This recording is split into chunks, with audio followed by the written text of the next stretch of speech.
Good morning everyone, welcome to our channel Uma the banking aspirant. So అందరు ఎలా ఉన్నారండి, ఎలా ప్రిపేర్ అవుతున్నారు అనేది కామెంట్స్లో తెలియచేయండి. సో నేనైతే బాగున్నాను, బాగా ప్రిపేర్ అవుతున్నాను. అండ్ నెక్స్ట్ వన్ వచ్చేసరికి కొంచెం హెల్త్ ఇష్యూస్ వల్ల నేను కంటిన్యూస్గా అయితే వీడియోస్ అయితే చేయట్లేదు. సో కానీ డైలీ ఒక మాక్ ఎగ్జామ్ అయితే రాస్తున్నాను, ఎక్స్ప్లెనేషన్ అయితే వింటున్నాను. ఎవరైతే ఎస్బీఐ పీఓ అప్లై చేద్దాం అనుకున్నారు, today is the last date, 8/7/2026. ఈరోజు లాస్ట్ డేట్. నైట్ 11:50 కల్లా విండో అనేది క్లోజ్ అవుతుంది. దయచేసి ఎవరైనా అప్లై చేయాలి అనుకొని మర్చిపోయిన వాళ్ళు ఉంటే ఒక చిన్న రిమైండర్ అనుకోండి, కంపల్సరీగా ఎస్బీఐ పీఓ అయితే అప్లై చేయండి. వెదర్ అంటే మీకు సిలబస్ మొత్తం రావట్లేదు, irrespective of all these things, present అయితే అప్లై చేయడానికి ట్రై చేయండి. ఎందుకంటే 1500 వేకెన్సీస్తో ఈ ఇయర్ నోటిఫికేషన్ అయితే వచ్చింది. నెక్స్ట్ ఇయర్ ఎన్ని వేకెన్సీస్ వస్తాయనేది తెలియదు. We have to wait up to 1 year.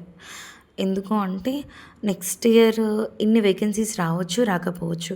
But ఒకవేళ నెక్స్ట్ ఇయర్ కూడా అంటే ఎవరైతే ఫ్రెష్ ఆస్పిరెంట్స్ ఉంటారో వాళ్ళు ఈ ఇయర్ అప్లై చేయటం వల్ల ఏంటంటే వాళ్ళకు ఒక ఐడియా వస్తుంది, ఎస్బీఐ పీఓ ఎగ్జామ్స్ ఇలా ఉంటాయి, ఇలా టఫ్గా ఇస్తారు, ఈ స్టాండర్డ్లో ఉంటాయి.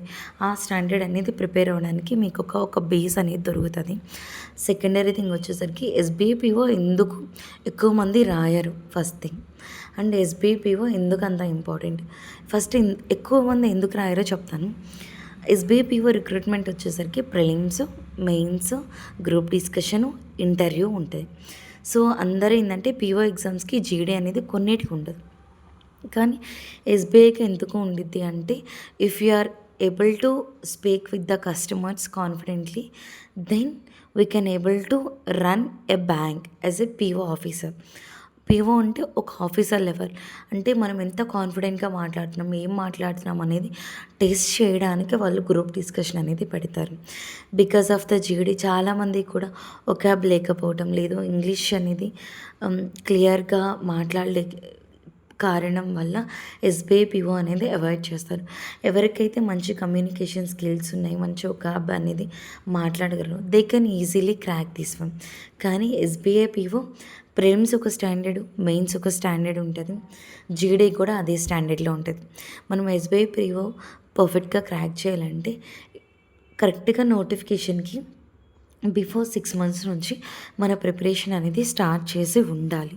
అండ్ నెక్స్ట్ వన్, మనం ఏ క్వశ్చన్ అప్లై చేసినా కరెక్ట్గా అప్లై చేయాలి, కరెక్ట్గా అటెంప్ట్ చేయాలి.